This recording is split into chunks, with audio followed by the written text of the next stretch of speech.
All right, so since the publication of Laudato Si in 2015, there has been renewed discourse among theologians about the theological stakes and implications of the climate crisis. Pope Francis's landmark encyclical opened new space for turning the tradition toward the specific problem of climate change and its devastating consequences for all life on Earth.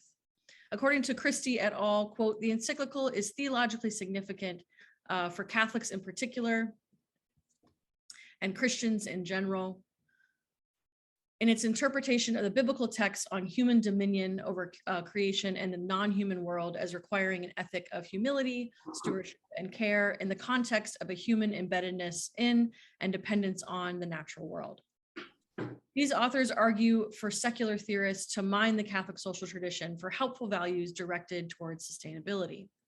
In their discussion, they highlight Francis's approach as integral ecology. So integral ecology is really the part of this that I would like to focus on today. And they summarize this helpfully as, quote, a comprehensive universal framework of social values and ethical guidance for sustainable development. Sorry, just give me 1 second. I'm trying to make this a...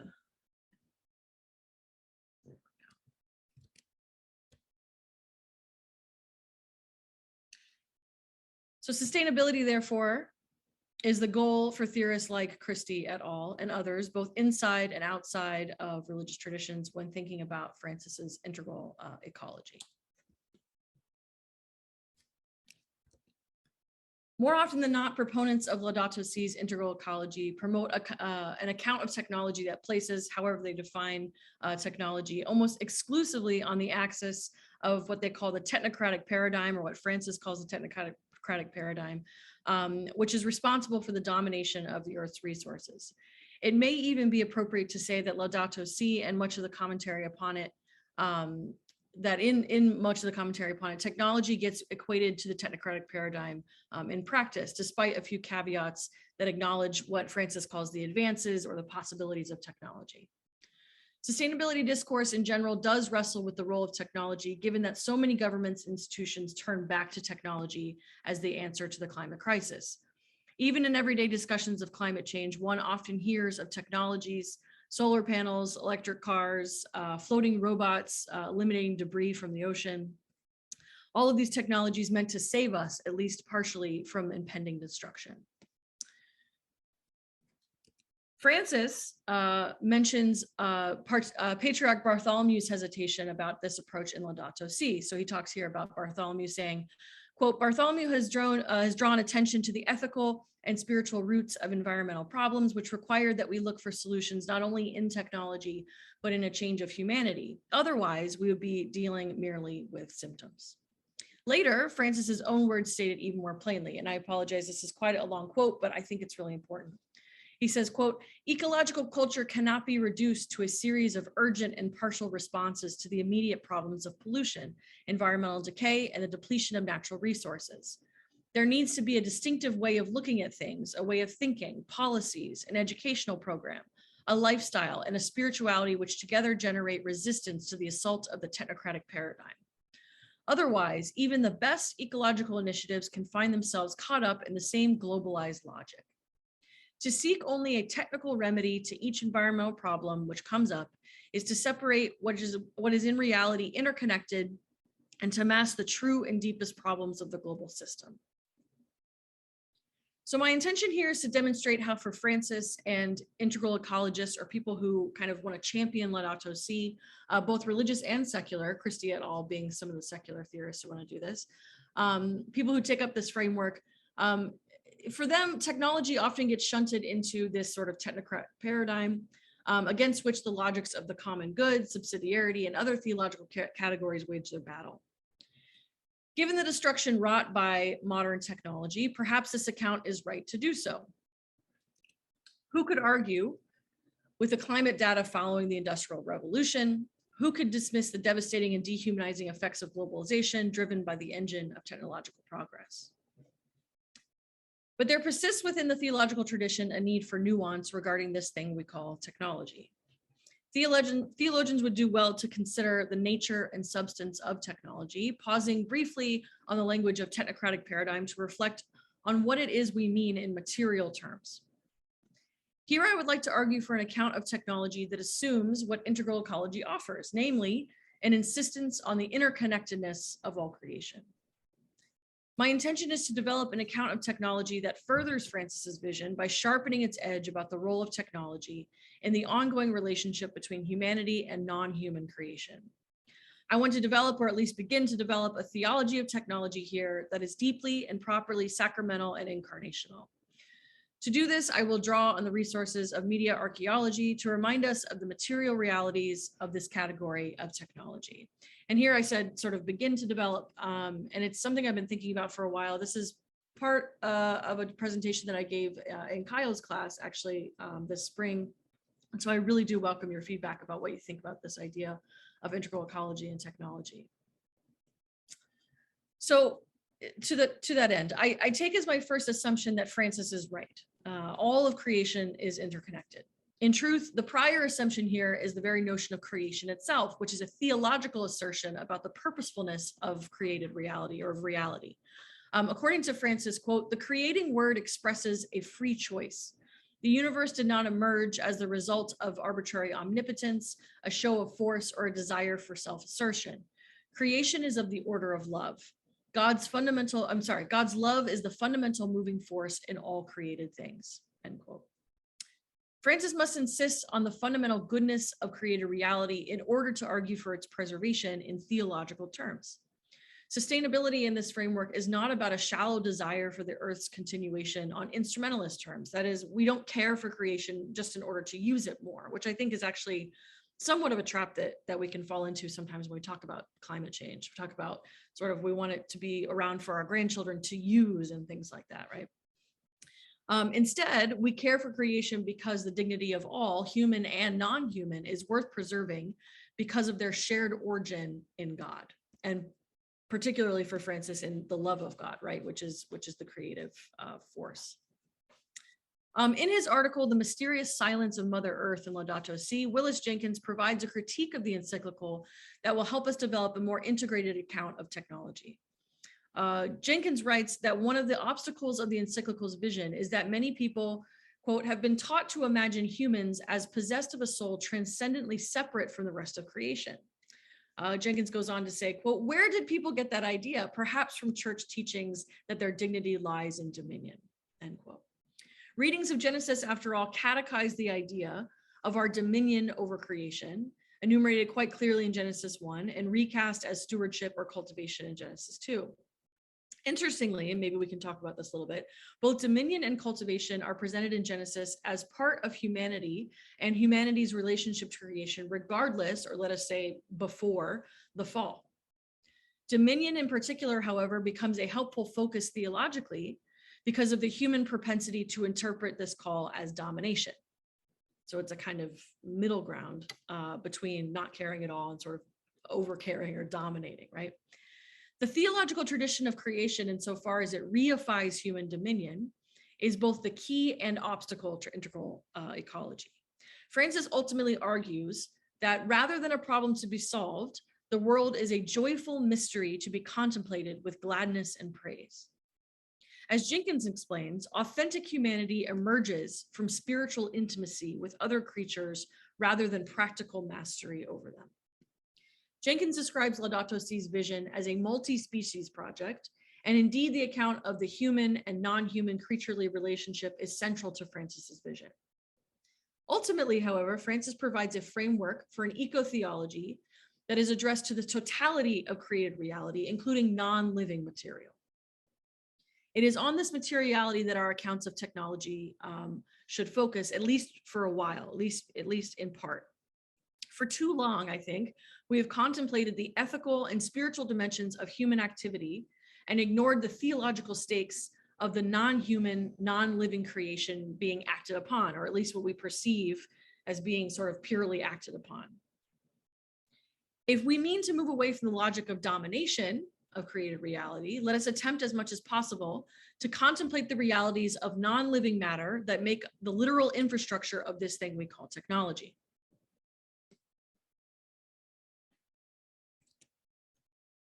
In A Geology of Media, UC Parikka extends Frederick Kittler's materialist account of technology by insisting that there is such a thing as geology of media, a different sort of temporal and spatial materialism of media culture than the one that focuses solely on machines or even networks of technology as non-human agencies.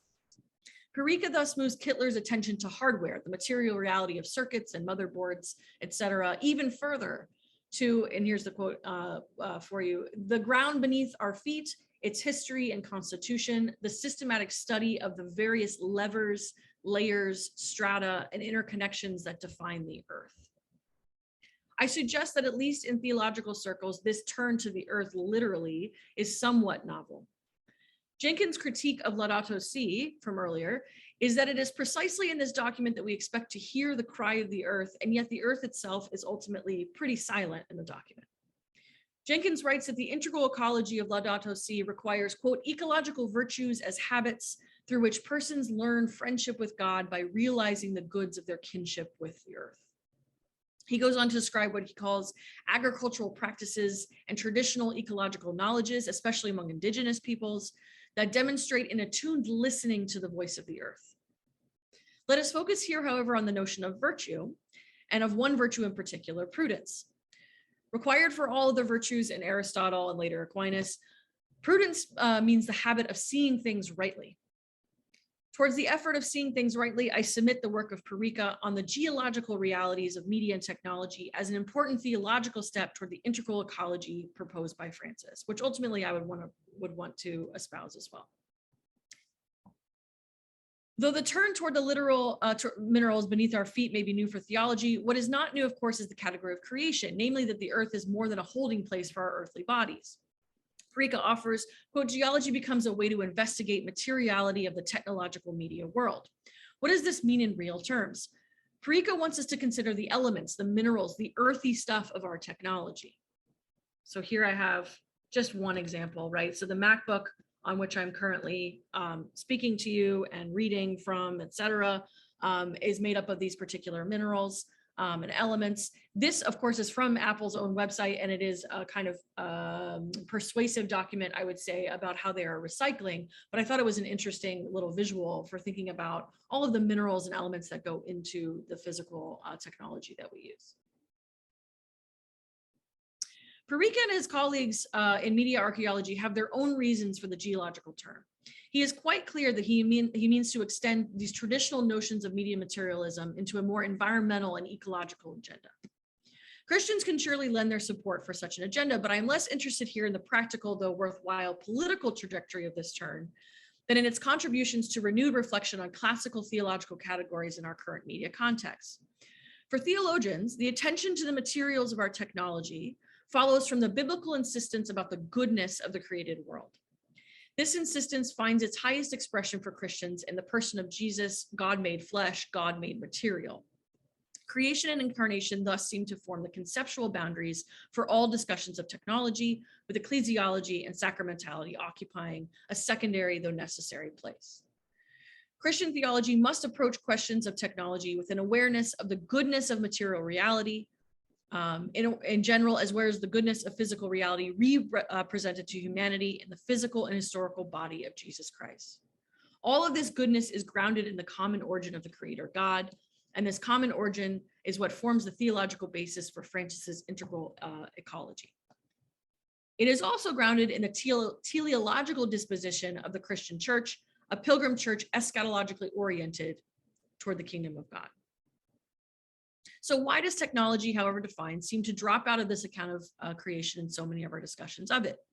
The human propensity for domination, call it sin, may give us the persistent impression that the creation we touch, the ground out of which we form our progress, is inevitably tainted by our sinfulness. Let us assume for a moment that we do operate with a deep understanding of the inherent goodness of creation, as we should, right? Even so, our assumption about technology seems to be that while we benefit from its positive consequences, we account for it as a sort of consequence of the fall, a stopgap, or worse, a false remedy to our fallen state.